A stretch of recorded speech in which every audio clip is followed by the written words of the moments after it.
sports station for Big Blue Nation, this is BBN Tonight. Presented by Central Bank, the official bank of UK Athletics. Hey, good evening, everyone. I'm Eli Gain. Thank you for joining us on another edition of BBN Tonight. Coming up later, we're going to catch up with Keith Farmer. He's down in Nashville as Kentucky prepares to face Mississippi State in the SEC tournament. But first, the Kentucky football team will be returning to the practice field next week for spring practice. I sat down with head coach Mark Stoops earlier today in our Big Blue Story presented by Baptist Health. Look where we are right now. 2 months ago, you guys won your third straight bowl game. You're already getting ready to start spring practice in a week. The excitement that you have to get back on the field with this group. Yeah, I'm very excited. The guys have been working extremely hard. We've had a really good winter. Coach Edmond, Coach Mark Hill, Raphael, those guys in the weight room, they always work their tail off, get our guys going. I really like the energy of this team, the focus.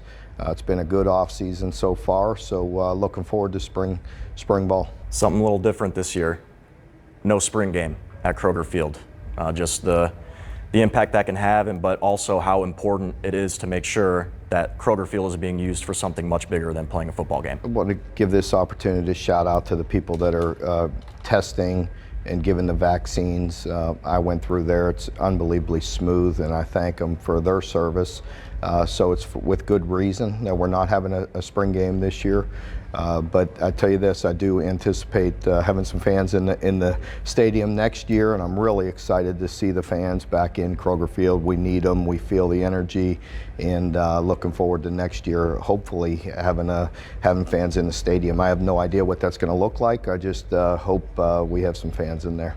You mentioned you're not sure what it's going to look like with fans in the stadium in terms of what capacity it could be. So if you go back to last year when you guys were able to have, I think, what was it, 12,000 fans a game, I believe. How different was that for your football team to kind of just get used to that? It was very different. There's no question. I think it's been well documented. I talked about it quite a bit, and really very different, but we are looking ahead. We're looking forward to the future. Hopefully we'll get this thing under control with the help of UK Healthcare and so many of these folks. And hopefully we'll have more people in the stands, and it's a big part of college football. It's a big part of the atmosphere in our program, and our players feed off that energy and that support and that enthusiasm. So we greatly appreciate the sport, always have, and really look forward to it this year.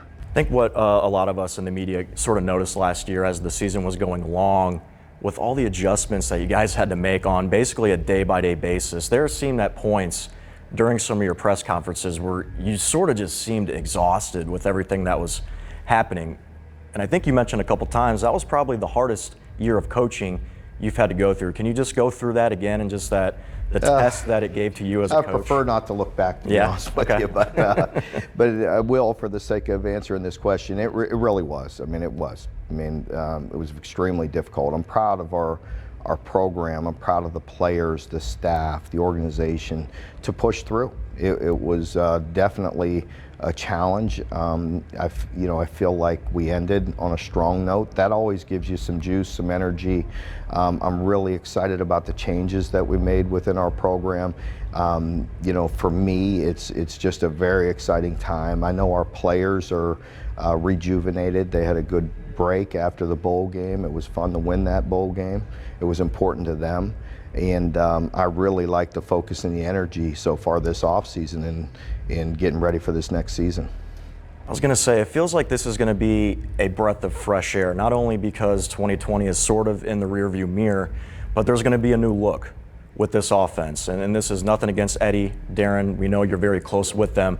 But bringing in a guy like Liam Cohen to switch things up with this offense, is that a breath of fresh air within the program as well as it can be with BBN outside of it? Well, without a doubt, and that's no knock on anybody. It's just anytime there's change, and I've been here 8 years, going on year 9.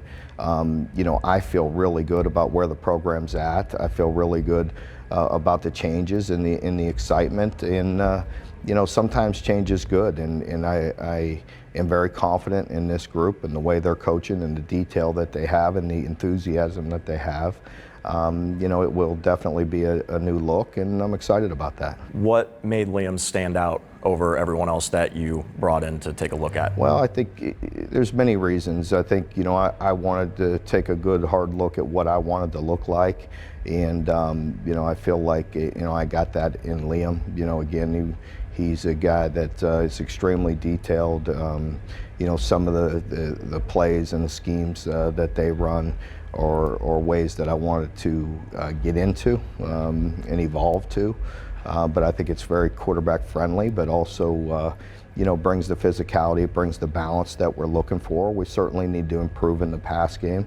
And, I think that's the biggest area where we need to improve, is getting the ball down the field and getting some shots. As good as we run the ball, we ought to be able to get the ball down the field. And with the play action and the way that they have to get the ball down the field, I think that's the biggest area where I'm excited about. And then you look at guys like Daly, Ali, Epps. These are guys who I can imagine feel excited to see what Liam can bring into this offense, because the last 2 years it seems like they've been held back a little bit. They've been very patient, good team players, but they got to be excited to have an opportunity to run loose and get open for some without stuff. a doubt. I mean, anytime you play wide receiver, you want to get the ball, and we want to get the ball down the field. And the addition of Wan'Dale as well can open up some things for those guys outside. So I just think overall, you see the excitement in that group, with that position group, with the wide receivers and the tight ends. You see the excitement because they know there's going to be some opportunities. Wanted to ask you about Wan'Dale. How important is it? How big is it of an impact to have him on this roster heading forward? Oh, it's very big. I mean, Wan'Dale is a guy you feel his juice. You feel that speed when you see him on the field. Just the way he moves. Football is extremely important to him. He works very hard at it, but he has that speed and that acceleration that you're looking for, and most importantly, that desire. So I think he's definitely a guy that you're going to feel his presence on the field. Game changer, for sure, without a doubt. Now you have some other guys that are coming in as well. Someone that stands out to, I think, a lot of people is Dekel Crowdis, a local kid here who also kind of has that game-changing type of impact. How do you see him sort of just fitting in with everything once you get things started next week in practice? Yeah, without a doubt. I think Dekel, that's the big thing that you just touched on, is speed. He's another guy that could push us vertically. We need that, and I think Dekel will be a great fit here, a great addition. We're excited to get him in here this summer. His teammate Jagger Burton has done a remarkable job since he's been here. He's really an impact offensive lineman. When you talk about the wide receiver position, but it all starts up front, and having a guy like Darian Kennard come back and the physical presence that he brings and the athleticism, Darian kind of anchoring our offensive line is a really big get for us. Having Luke come back at guard inside and that experience. And then the young guys, a guy like Jagger, he's been so impressive since he's been here. He's so athletic. He moves as good as anybody at that position I've seen in a long time, so we have high hopes for him as well. More with Mark Stoops after this. You're watching BBN Tonight.